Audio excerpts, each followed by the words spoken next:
terkait masalah waduk yang sudah disetujui Kementerian PUPR kemarin, Bapak, tindak lanjutnya? Ya, jadi kemarin Komisi 5 DPR RI melakukan rapat kerja dengan Menteri PUPR hari Rabu tanggal 24 Juni kalau nggak salah itu.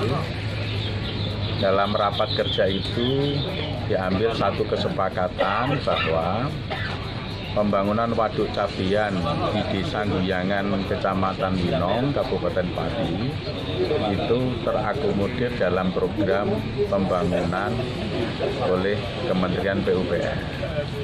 Tahapannya tahun 2020 ini survei detail untuk menentukan titik di mana bendungnya itu dibangun. Ketebalan bendungnya berapa, ketinggiannya berapa, dan lain-lain, semua yang terkait dengan bendungan-bendung itu datanya dikumpulkan di tahun ini. Tahun 2021 digambar, didesain secara detail. Tahun 2022 itu insya Allah dimulai pembangunan. Keberadaan beliau itu sendiri nanti bisa meng-cover berapa luasan lahan? Hitungan kasar ya, hitungan kasar. Hitungan kasar itu artinya survei awal itu bisa meng-cover 8 kecamatan. Kecamatan Winong, bagian Pucak Wangi, Kecamatan Batangan, Kecamatan Juwana, Kecamatan Tambak Romo, Kecamatan Jakenan, Kecamatan Gabus. Dan selain sebagai air irigasi juga berfungsi sebagai air baku. Insya Allah kualitas airnya bagus karena inteknya itu airnya itu dari mata air, kemudian sifat tanahnya bagus, tidak poros, kemudian tanamannya lebat, jadi kualitas airnya insya Allah bagus, tidak perlu dengan proses pengolahan biaya tinggi, itu sangat efisien, menjadi air baku yang berkualitas. Kemudian Bapak di wilayah selatan ya, kali terutama di daerah tertentu ini sedang musim hujan tak terjadi luapan air dan menimbulkan banjir di beberapa titik.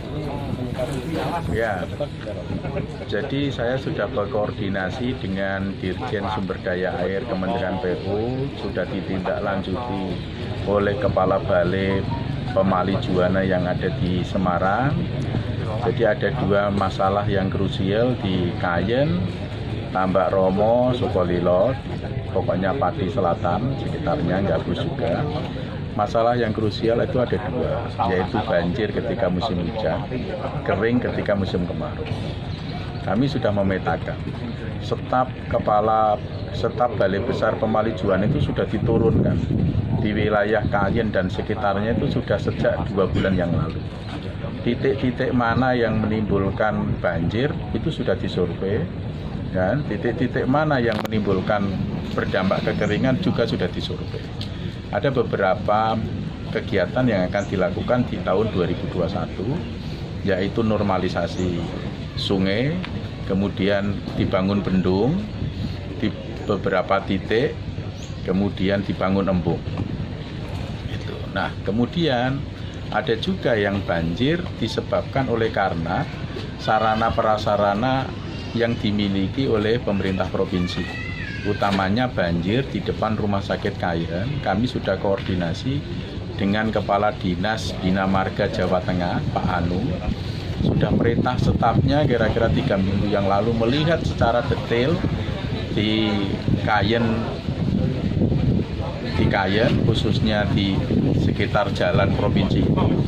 Kemudian Kepala Dinas Bina Marga merencanakan bulan Agustus akan datang di Kayen. Insya Allah solusi untuk mengatasi banjir Kayen yang menjadi kewenangan pemerintah provinsi itu akan dilaksanakan di tahun 2021.